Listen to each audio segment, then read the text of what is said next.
and then got into finance and got into cost accounting, and that was part of my strength. Now I'm kind of an anomaly, so you won't have the one guy, so you got to have the two guys, but you got to bring those two parties together and have them play nice because it's in both of their best interests, right? If you have strong processes and you kind of build up why these things are important, contract review, kind of all those things, say, hey, these are the things we got to do if we're going to do continuous close. We got to be doing these things. You got to have those process reviews, costing, what are we doing?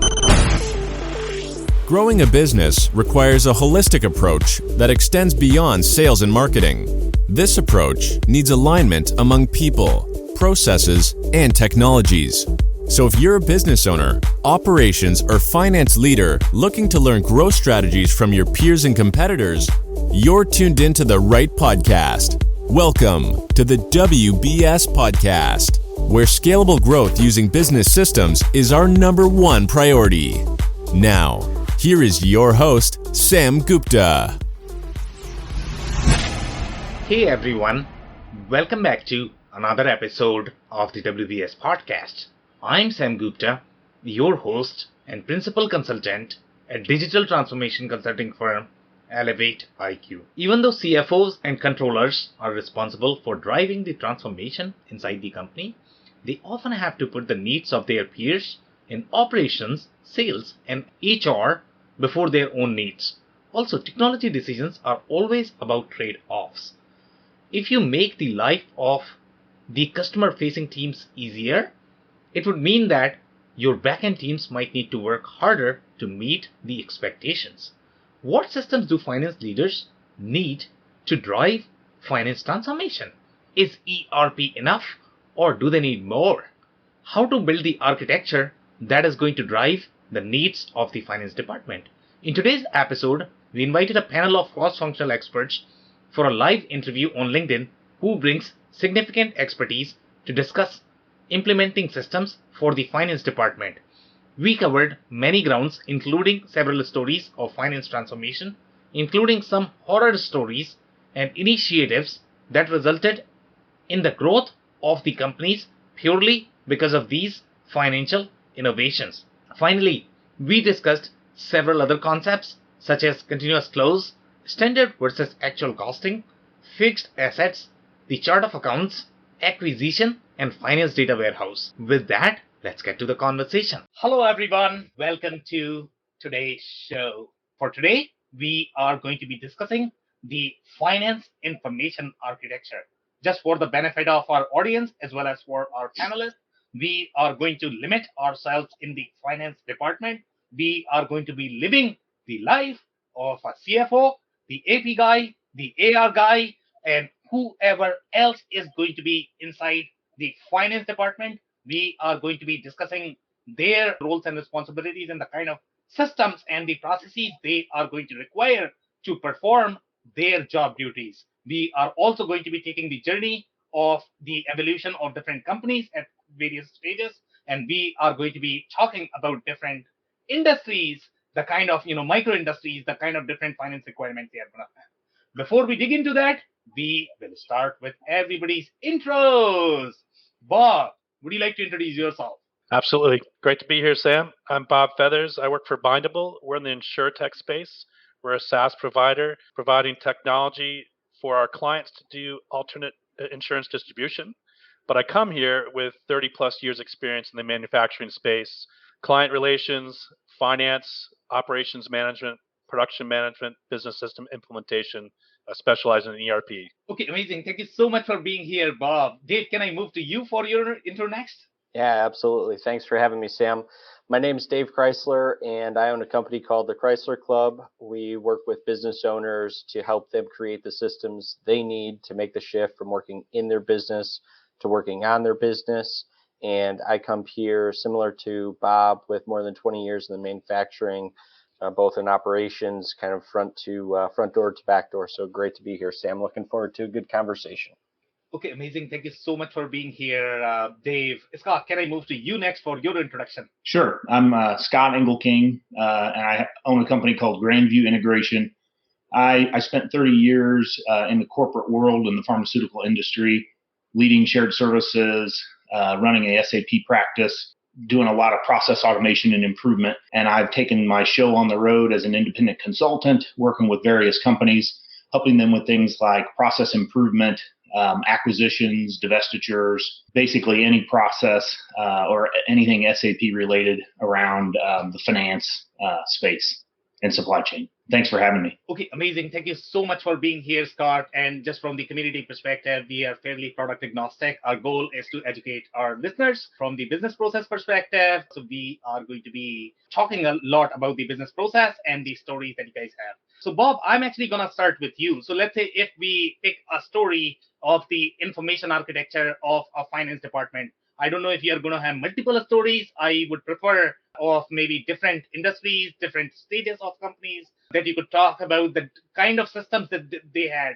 I don't know if the ERP system alone is going to be enough for the finance department. Do we need anything else for the finance department? For example, CPM, FP&A, if they need, when do they need? So do you want to start with some of these stories? Sure, absolutely. You would hope that you can keep your system architecture to a small blueprint, right? A small footprint of your business.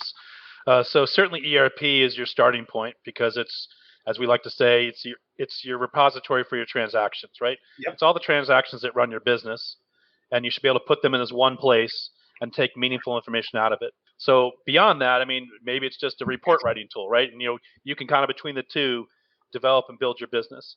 But outside of that, there may be some other pieces that ERP is really not good at, and fixed assets would be one of those areas. Yeah. So that's another area where you may want to address that, but it really depends on the business and how important that is and what drives your business. Acquisitions, things like that, where fixed assets become very critical. But again, going back to ERP and kind of the story I would share, which we talked about, was global ERP implementation, and kind of the story really is getting to the root of semantics as your kind of starting point, right? Making sure you're all speaking the same language. And that's really the most difficult point, is that real foundational piece of kind of speaking the same language, making sure we're all understanding how people are thinking of things or how they define things, and making sure you have a clear definition of that.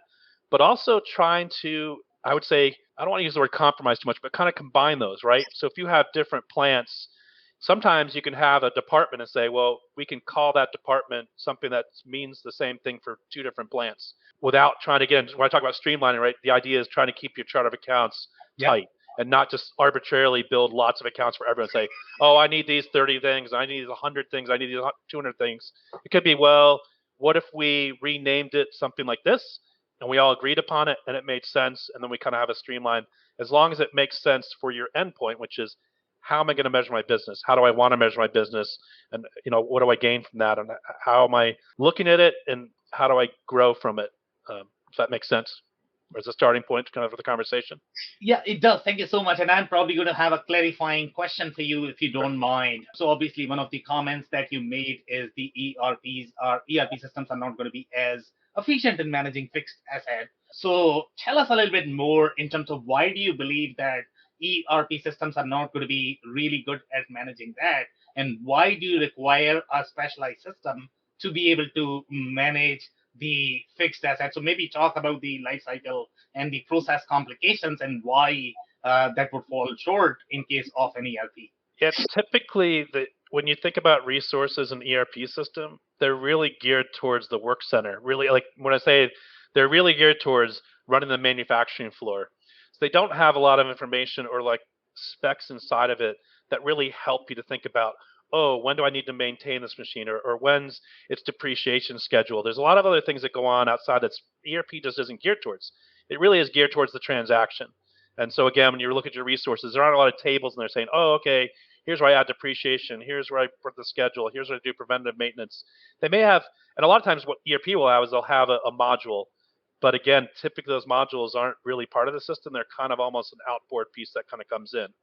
So it's, again, not to say you can't have fixed asset module, but that's typically not the kind of the starting point.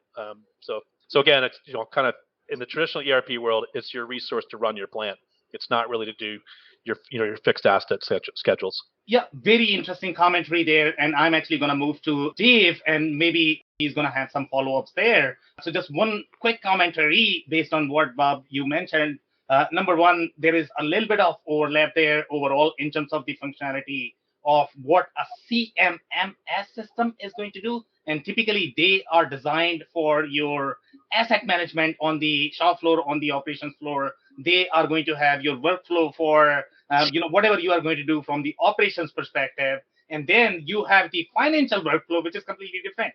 When you are going to have, let's say, your vehicles or machines, they are going to have very different taxation structure. The books that you have maintained, the kind of depreciation schedule you mentioned, but the depreciation schedule is going to be in your finance department. So I don't know. I mean, a lot of companies use a specialized CMMS system and then a specialized, I don't know. I have not seen anybody using the fixed asset module from the finance perspective, but that could be a possibility. Let's say if your core ERP was not really designed for finance, some ERPs are really, really strong at the financials, but they are not as strong on the operations. So the ERP systems that are going to be really strong at the financials, they are going to have really deep financial capabilities to be able to manage the fixed asset, but they are going to fall short on the shop floor needs. So Dave, I'm actually going to start with you. If you have any follow-up commentary, and Bob, if you have any follow-up clarification, obviously just raise your hand. But Dave, if you want to start with your comments, do you agree, disagree? And then your story about the architecture for finance. Yeah, no, thanks, Sam. Yeah, I definitely agree with what Bob was going to say. And I think you made a really great point in terms of looking at the ERP, as we've kind of gone through the panel discussions and reviews of the different ERP systems out there. I think we've seen that, right? Some ERPs are more geared toward the operations side. Some are more geared toward the financial side. And so I think your comment was right on point in terms of if you have an ERP that is more geared on the financial side, then it should be robust enough to handle, some of the fixed asset things that we're talking about. And that was really going to be one of my comments back to Bob, because that's been my experience with some of the ERPs that I've worked in, that we have been able to handle the fixed asset portion. Now, some of what Bob brought up in terms of the operations side, totally agree with both of you guys. That gets handled kind of in a different system. So, the other thing I think Bob really keyed in on, and again, it's similar to my experience. One of the largest implementations, ERP implementations that I helped work on was a 10 facility acquisition. Happened all at once. They were all domestic facilities, so we didn't have kind of the global factor in there. But what was interesting about what Bob said, and I think this is something really key to touch back on again, is just making sure that chart of accounts is in alignment, in that all of those facilities, whether you're talking about 1, 10, or 50, when you start to go through this process and identify those things, that was kind of first and foremost what we would go through during an implementation. Let's look at the chart of accounts. Let's see where the legacy system is at. And then how is that going to map over into the ERP that we're implementing? So I wanted to kind of touch on that just because I think that is where probably the majority of time should be spent on the front end, is making sure that happens. And I think oftentimes, I don't want to say we can take it for granted, but I've seen that happen in certain implementations, and it obviously slows the implementation timeline down significantly, and also creates a lot of issues in the long run, both in the short term and in the long run. So that chart of accounts, leading with that and making sure you let that flow through the rest of the operations. I know we don't want to talk about operations today, but it really does have an impact the whole way throughout operations. So if you don't start there and you don't get that hammered out appropriately on the front end, again, whether we're talking about one implementation or 10 all at once, you can just start multiplying the problems when the more implementations you're doing at once. So I am going to have a clarifying question for you as well, since you mentioned the importance of chart of accounts, and I completely agree with you both that the chart of accounts really defines the foundation, especially when we talk about the financial architecture. That's really the blood there overall in terms of the chart of accounts. So when we look at, let's say, the chart of accounts of the companies that you had acquired, so you are acquiring 10 different companies, and obviously you need to flatten everything out. You need to figure out, what is going to be your to-be state, but there has to be a phased approach. So let's say if you're acquiring a company and they have really crazy chart of account, okay, and you were slightly more organized, I guess, when you were running your business. So now you have to take some sort of phased approach in flattening this, chart of accounts. So how would you approach this? Would you break it out, tear apart, organize everything? Are you going to fix your chart of accounts as well and then create the to-be state? So what will be your approach in streamlining the architecture in the phased manner, so you are not disrupting both of the businesses, but then you are gonna have decent experience in Go Live. I mean, I'm gonna use word decent because there's always going to be fun. Yeah, no, I mean it's a great question because to your point, right? You can't disrupt the business.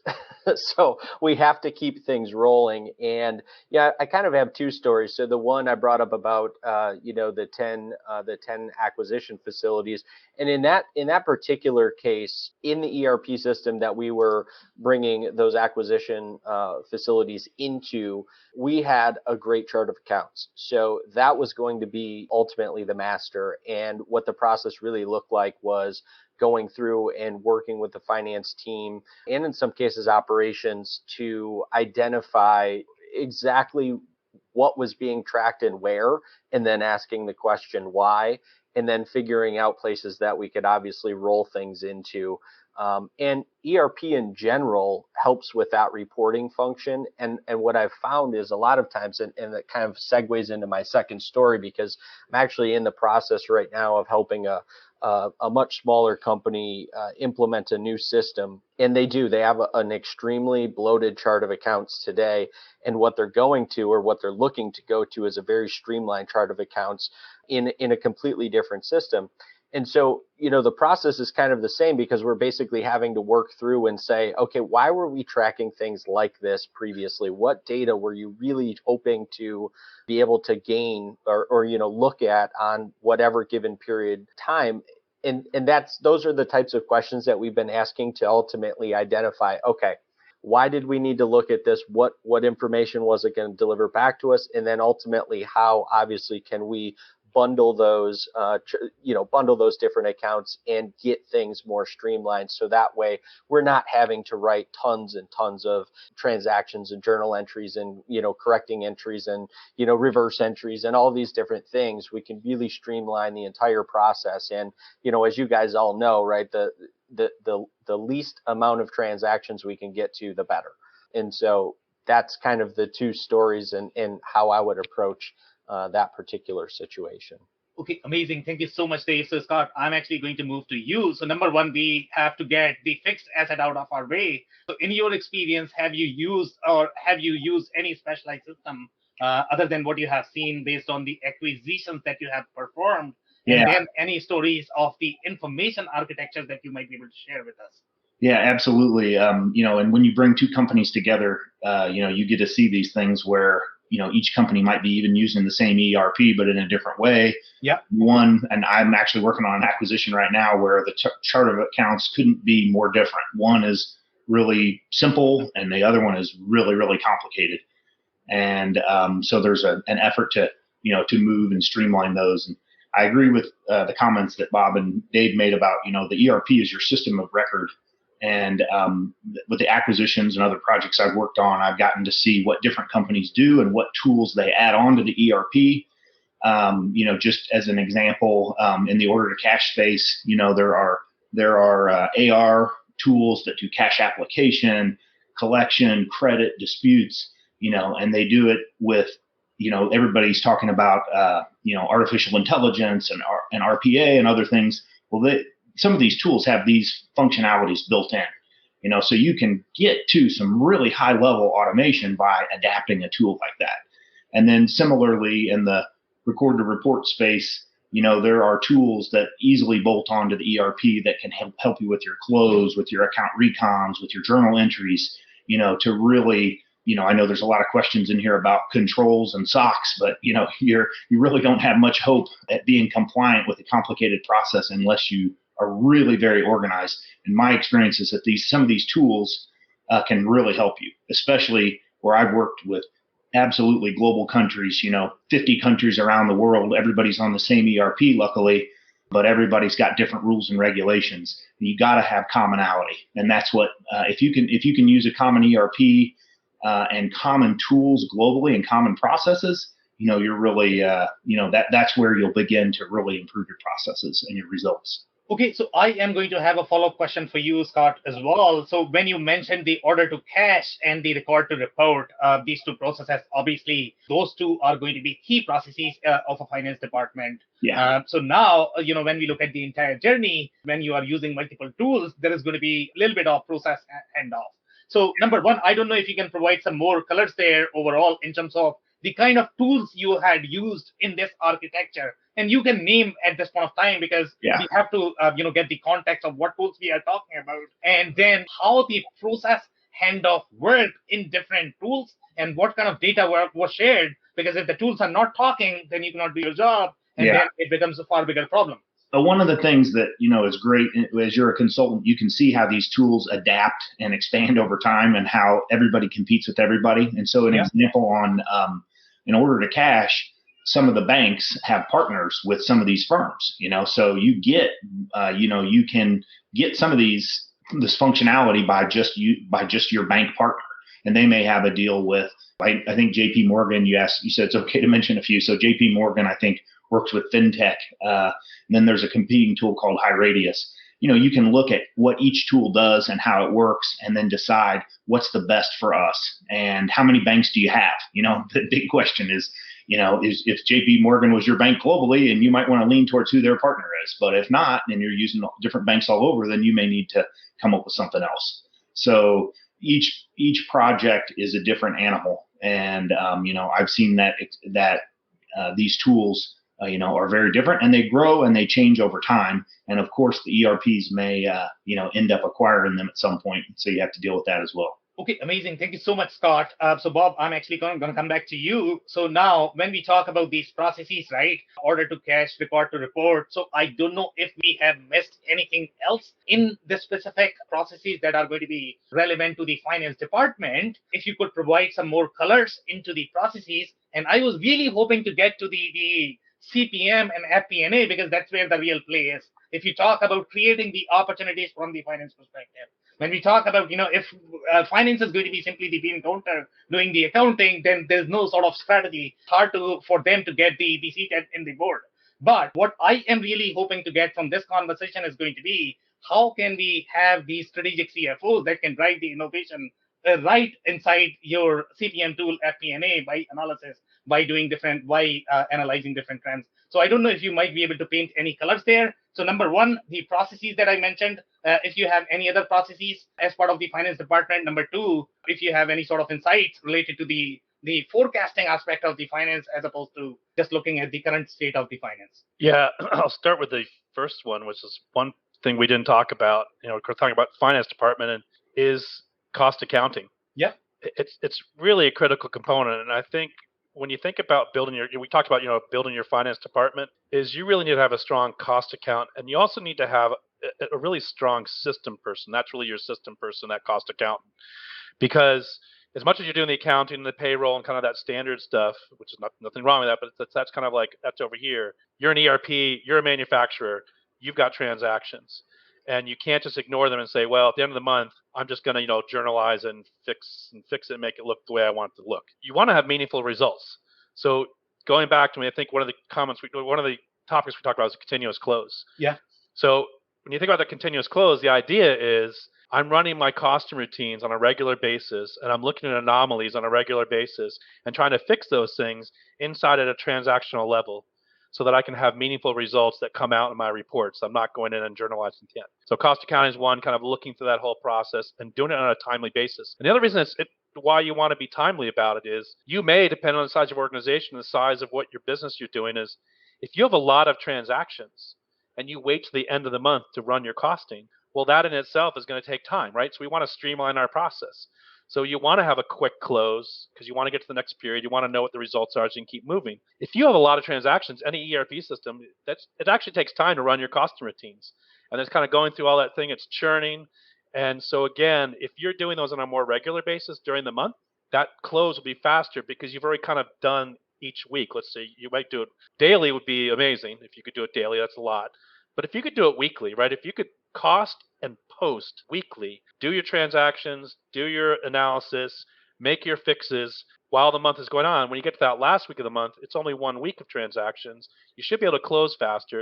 You should have more meaningful results because you've kind of fixed those issues, and hopefully you only have a bunch of small issues. But anyway, so to circle back, cost accounting to me is one of those really key components here when you're talking about ERP.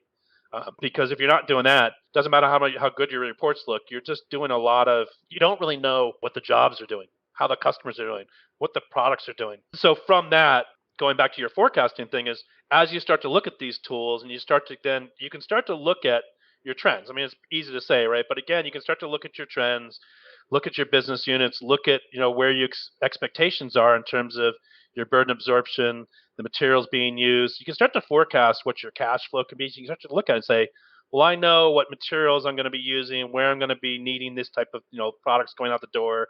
So should be able to start to forecast that thing, not only from my pipeline, but hopefully also just from results, right? And kind of knowing, but you have to have real results. If you're not getting good results out, then it's hard to report on that and hard to think about what it looks like forecasting. Okay, some amazing commentary there and interesting insight. So, number one thing, thank you so much for bringing the cost accounting. That is super important.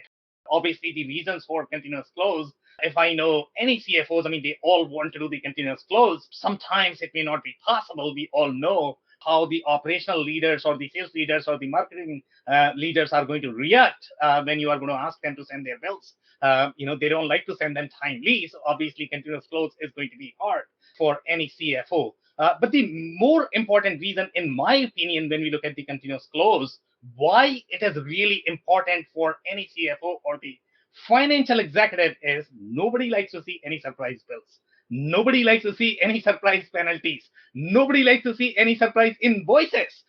Okay? The only way to cure that is going to be if you are able to continuously close, because you will not be able to reconcile your financial statement. That's why the continuous close is going to be ultra super important. And by the way, I mean, that's where the FP&A can play really, really important role, to be honest, in terms of forecasting the possibilities of different financial innovation that we can have. And I'm actually going to come back to you, Dave, after this. So let's say if we look at the FP&A, the importance of FP&A. If we look at the Lehman Brothers story, we don't want all of those financial products. But we definitely want a lot of innovation happening inside finance. From the revenue recognition perspective, the way you are going to recognize the revenue, you can do a lot more things.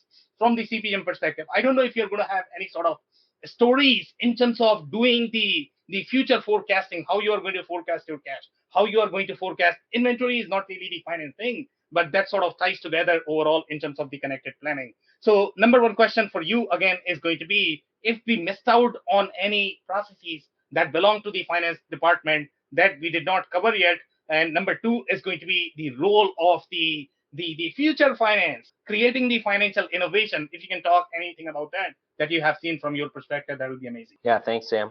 Yeah, I mean, from my perspective, I think Bob did a great job of kind of outlining on the cost accounting piece. That was a piece that I lived for many years of my life.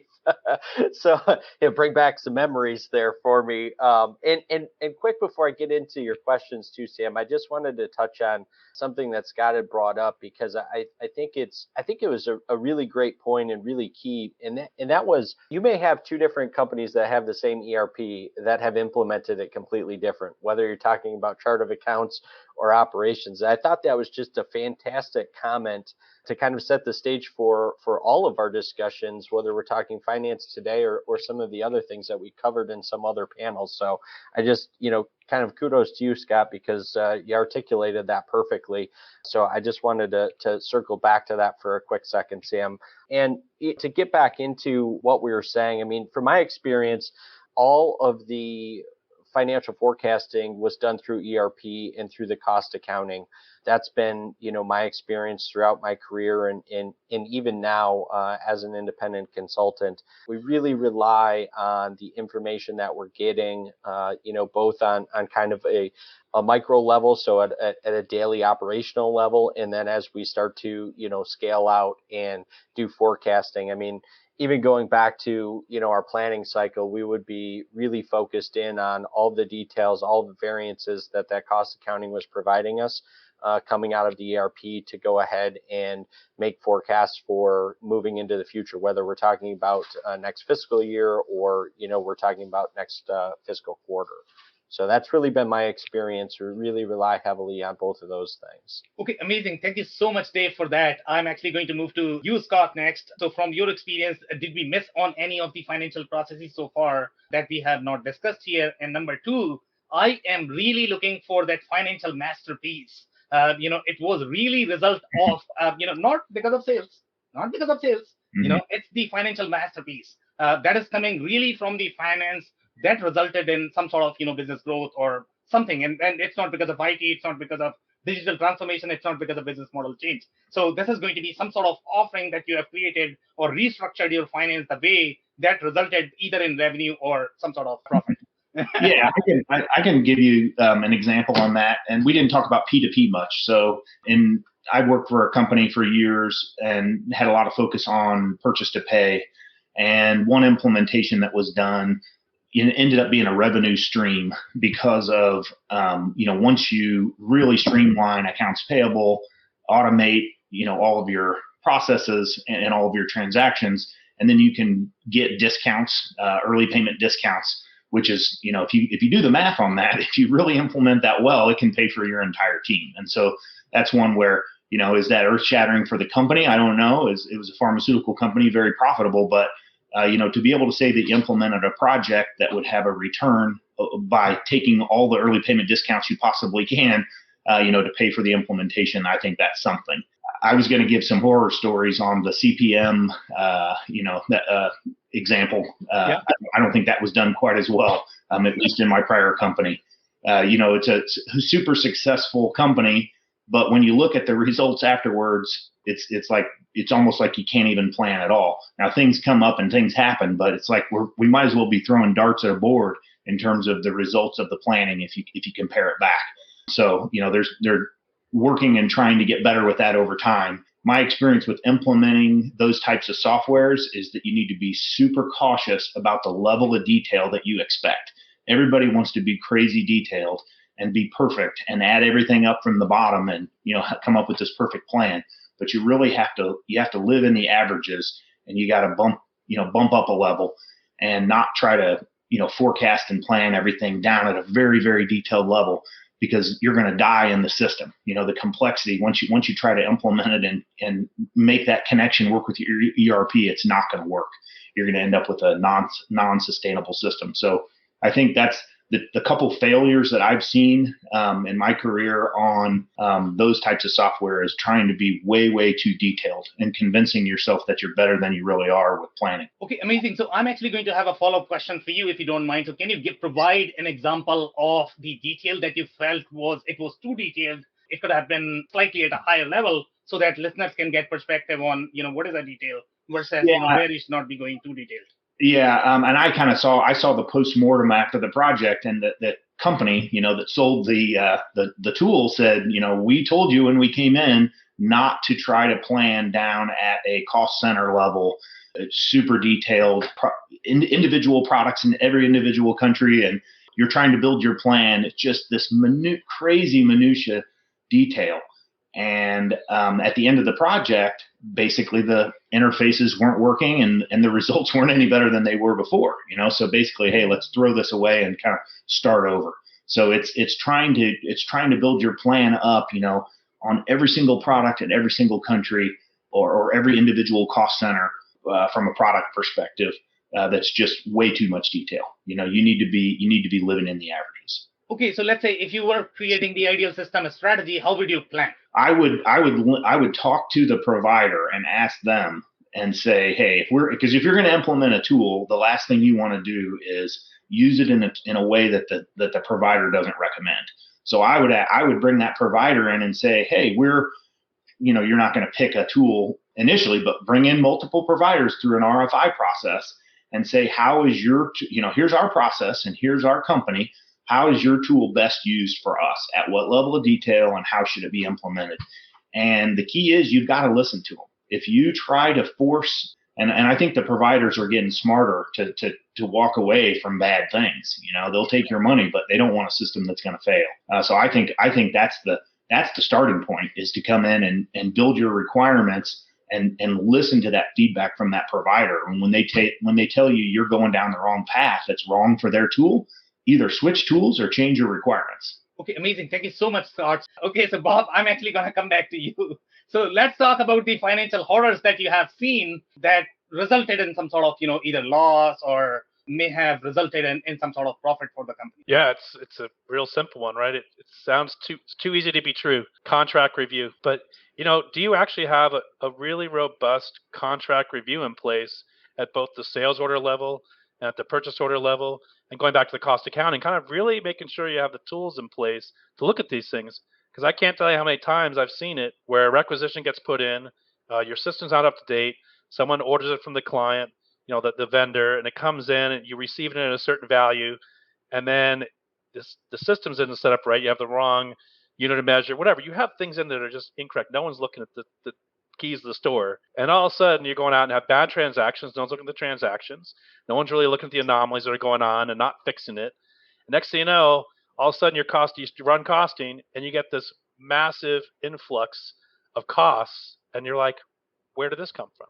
And it was some kind of bad inventory transaction that resulted from a bad purchase order receipt, or and all these things they all play into it, right? And everyone says, I don't have time to do all this review and all that stuff, right? But you have time to fix it when it's all wrong. You actually, and I've seen it. So again, we talk about streamlining is you spend so much more time fixing all the issues you had rather than saying, hey, let's just put a really good process in place that's clean and simple and efficient. And like I go back to that idea of the daily, right? Is how do you put some things and say, I'm not asking you to do this. Every day you have 5 transactions, just review those 5. But if you wait till the end of the week, now you have 25. You wait till the end of the month, you have, so you get where you go, right? So again, contract review is one of those things that I've seen time and time again, especially from the sales side too, right? How many times has it gone out? Then the client invoice it, you get the cost of goods, you think you're profitable, and the client says, what's this price? You said, that's not the price we agreed upon. How did this thing go out at $2.50? It's only $1.25. So meanwhile, your books, you've closed your month, and you get this because the client hasn't got the invoice till month's closed. Then they tell you that's not the price, and now you're doing a big rebate, and you're kind of going back again. And then it's hard to if those transactions have the month. That's a journalized entry, and it may not go into your job right. So the next time you go to run that job, you may not think oh, that job did great last time, not knowing you had this massive rebate. So again, contract review sounds too easy, but it's a really good thing in place. I've seen a lot of horror stories in it, a lot. Yeah, and that's a great point, by the way. And, I'm actually going to build on top of that, to be honest. I mean, obviously, when you are going to have just one transaction, that's very hard. But let's talk about the inventory valuation, and especially if you have multiple entities, and that's where your transaction volumes are really going to be high.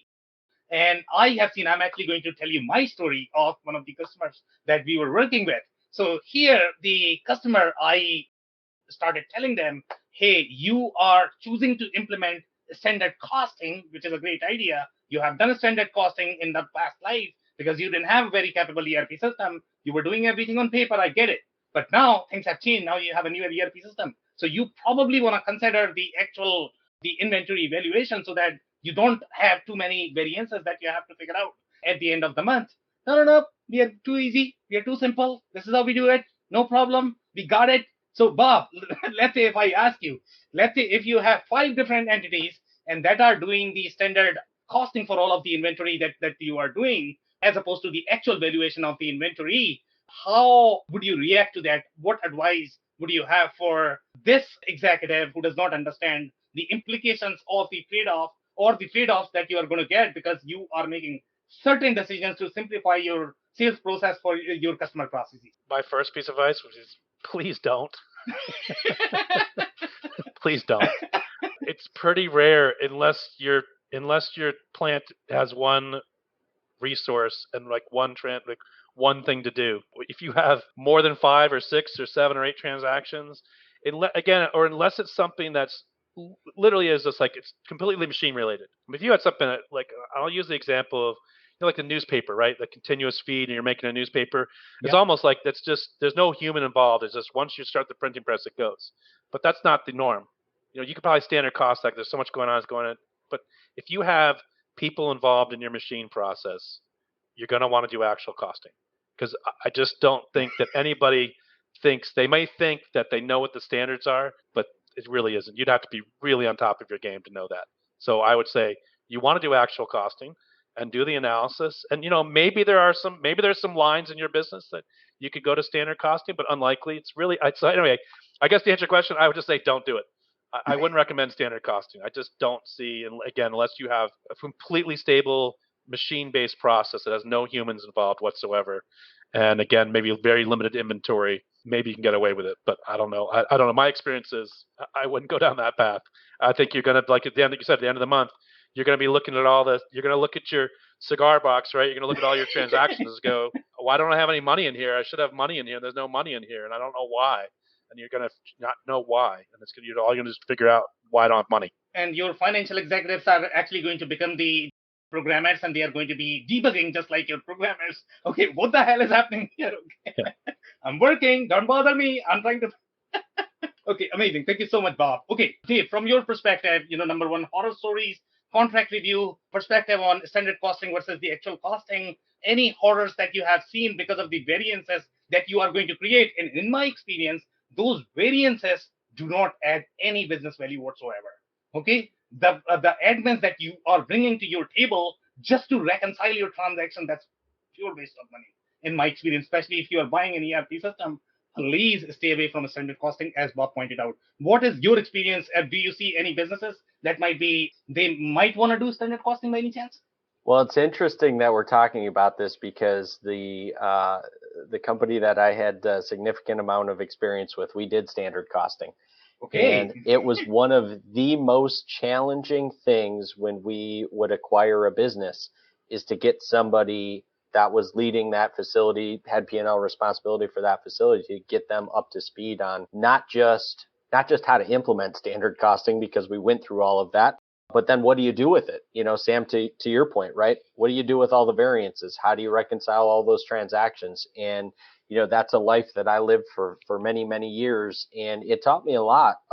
Taught me a lot of good things. It taught me a lot of horror stories as well. And, Bob, I think you touched on it, but, some of the worst things I would see when it came to standard costing was, measure conversions, obviously inventory transactions, right? Those are the two things that would just, as I say, kind of eat your lunch and send you down a rabbit hole of trying to figure out, well, exactly where did this come from? And to your point too, Bob, you have to reconcile that. You have to figure it out, because otherwise, you're left at the end of the month saying, where's all the money at? This doesn't make any sense. And so you're going through job by job and figuring out and looking at those variances, and you're trying to, Scott, I think to your point, you're trying to aggregate some of that and look at it from the macro, but pretty quick you have to get into the weeds. At least that's been my experience with the standard costing. And I do feel that it brought a lot of value once you understood exactly how to implement it, exactly how to set standards. I mean, I don't want to get too far into the ops side of things, but I'll quickly say it was really interesting to see somebody that was running a facility, responsible for a facility, that, to your point, Bob, had no idea what the standards really were. What did it really take to do XYZ process within, this particular work center? So going through the entire gambit of that in the standard cost accounting implementation was a great learning lesson. I learned a lot of stuff. I learned a lot of stuff about finance, and I learned a lot of stuff about operations, and I learned a lot about people during that process, believe it or not. So just a couple of quick things that I would point out in terms of things to be mindful of. That unit of measure, whether you're doing actual or standard, I always felt like that was a tricky one. Coming out of a print manufacturing facility where we would often buy in pounds, consume in feet, things like that. You're buying in one unit of measure, but then you have to inventory it in a second, consume it in a third, and there's always remainders, right? So what do you do with the remainders? You try to consume them on press, so that way it clears out inventory, so you don't have this miscellaneous variance hanging out there that you have to find at the end of the month, and or dip into the negative, and then you've got physical inventory challenges with all that. It's interesting.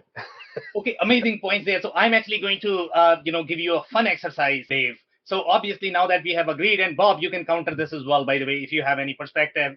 Just raise your hand, guys. If you have any perspective on that. So now CFOs actually get continuous close. They understand this. Why the continuous close is important, because they don't have to make as many calls. It makes their life easy. But combine the continuous, the only reason you are doing continuous close as any sort of, whether you are talking about operations finance, you want to close to reality.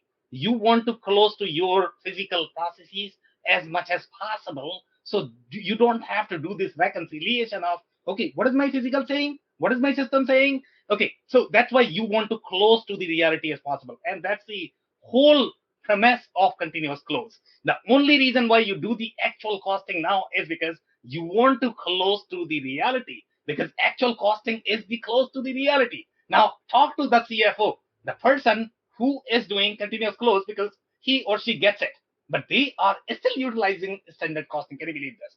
So what would be your advice to the CFO who's doing standard costing with continuous close? Dave, that is for you. Yeah, I mean, obviously they got their hands full, right? That's kind of goes without saying. But I think for me, what it comes down to, really what the advice would be is there is power in having that continuous close, being able to look at that data on any kind of given basis. I mean, that was one of the things that once you get into this and once you really understand what you're looking at, that was the power of being able to have all of that information at your fingertips with the standard costing portion of it, as well as the continuous close, because you got a real picture, and you could either forecast where your month was going to end up at, which obviously became very powerful, and also you could forecast some of those surprises. You could start to see those variances getting out of whack, and reconciling those before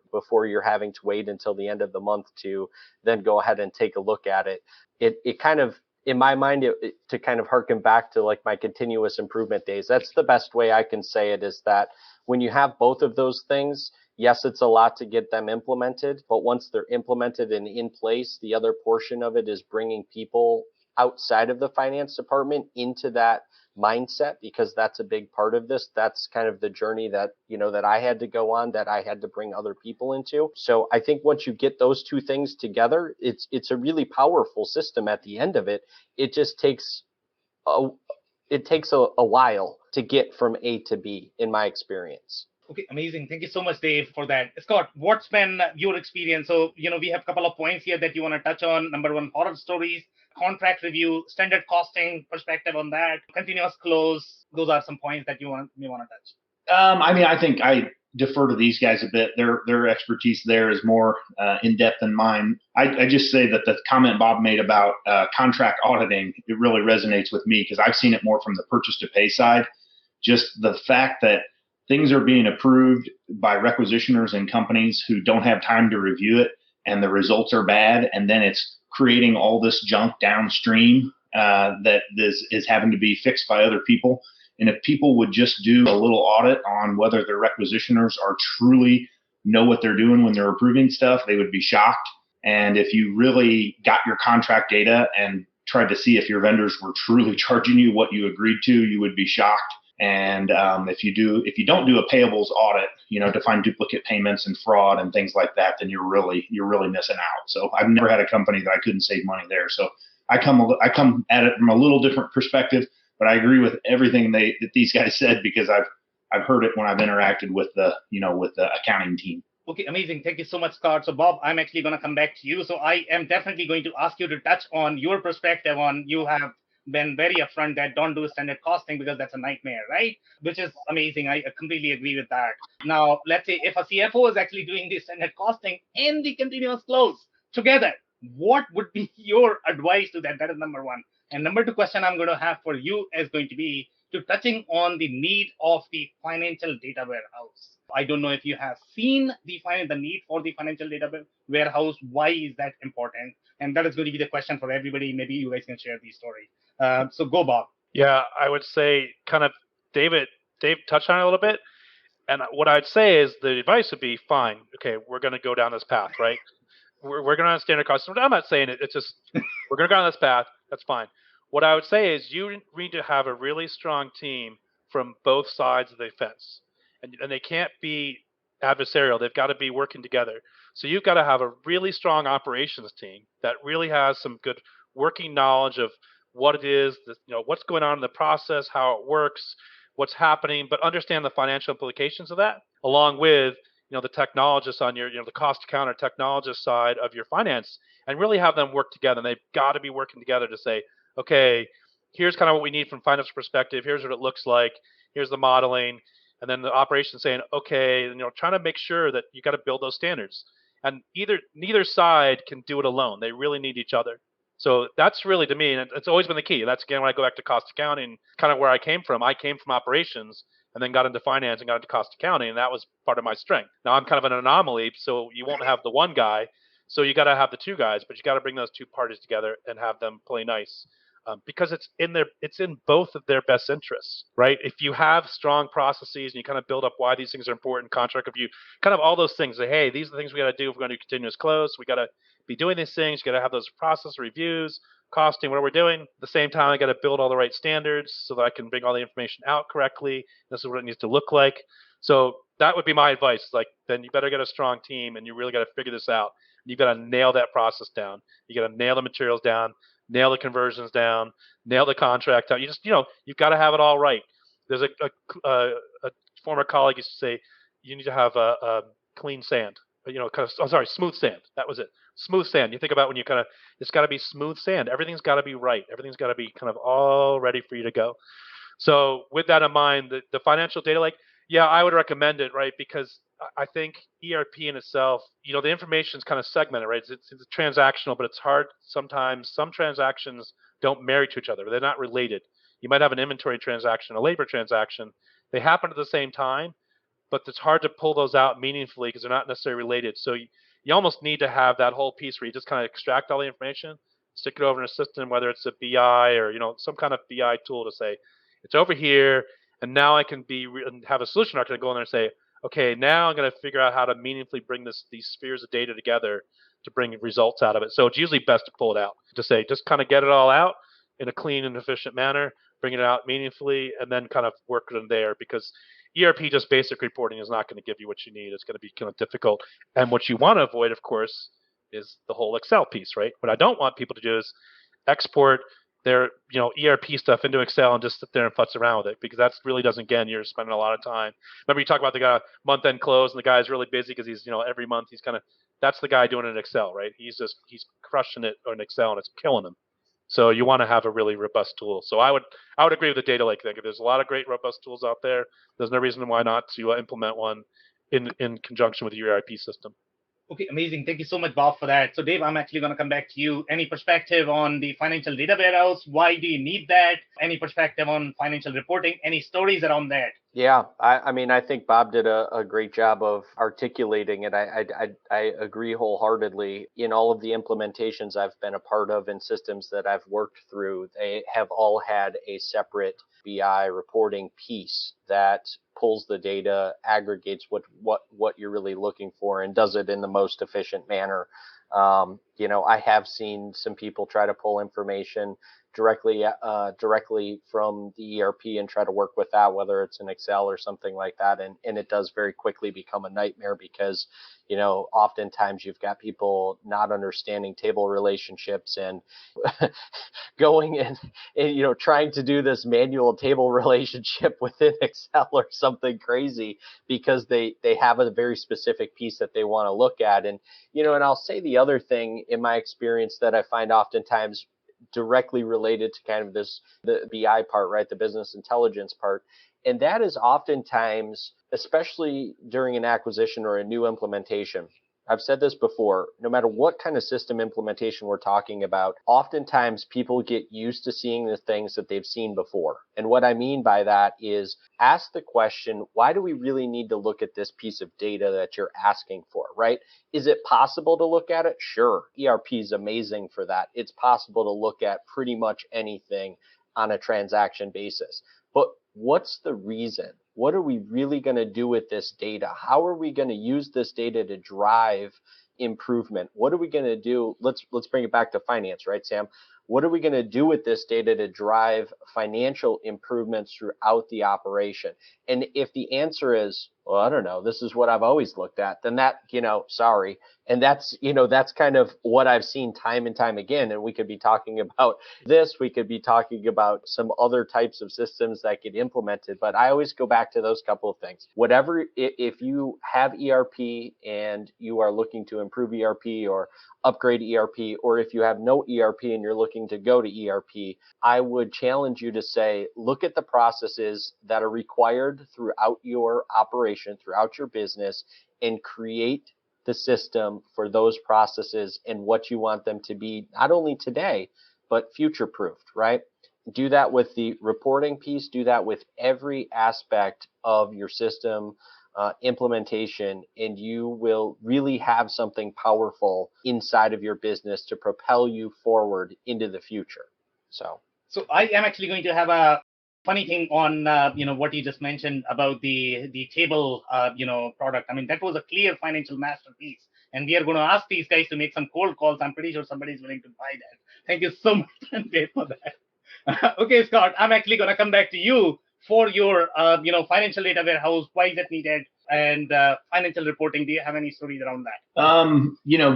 We haven't talked much about data, so I think the other element is making sure all your data is, clean and that you've got a good process for not letting bad data in.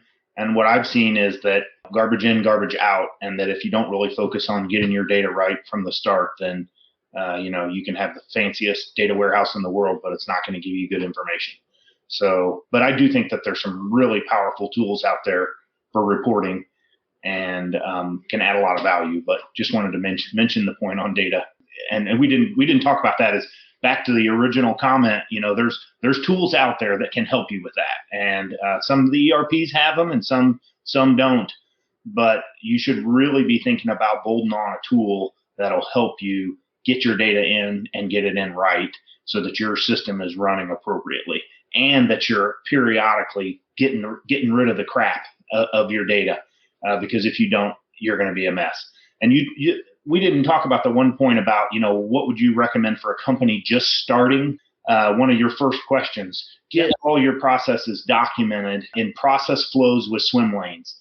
I don't even want to talk to a company if they don't have, unless they're going to go down that journey. If you don't have all your processes documented with swim lanes, you're going to be a mess and you're not going to grow. And if you don't get your data right from the start. So some of those are, some basic principles in getting your controls right. Okay, amazing. Thank you so much for those insights. So the only thing we can take right now is going to be closing advice. So, we are going to limit to just one sentence. Okay, so Bob, what is going to be your closing advice in one sentence? Streamline your process and know what data you really need to measure. Okay, amazing. Thank you so much, Bob. Dave, what is your closing advice in one sentence? Make sure that you have a very clear and as flat as you can make it chart of accounts, whether you're going into ERP or doing an upgrade.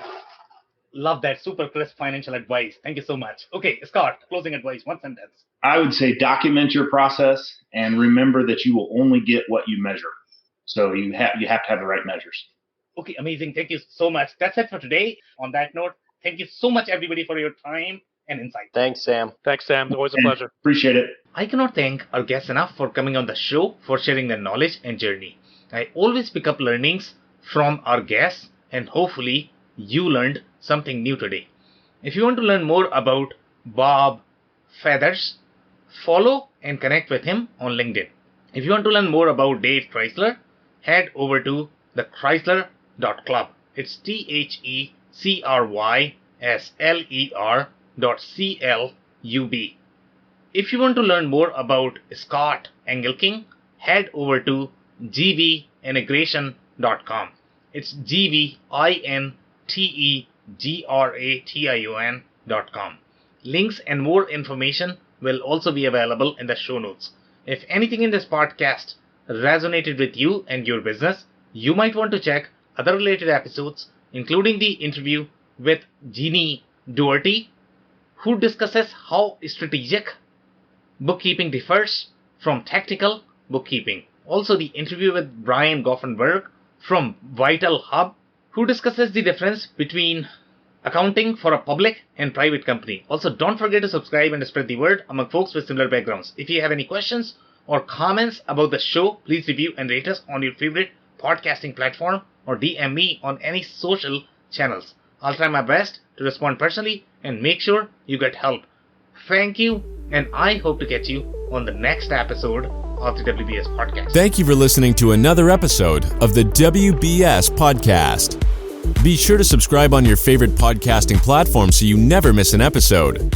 For more information on growth strategies for SMBs using ERP and digital transformation, check out our community at WBS.rocks.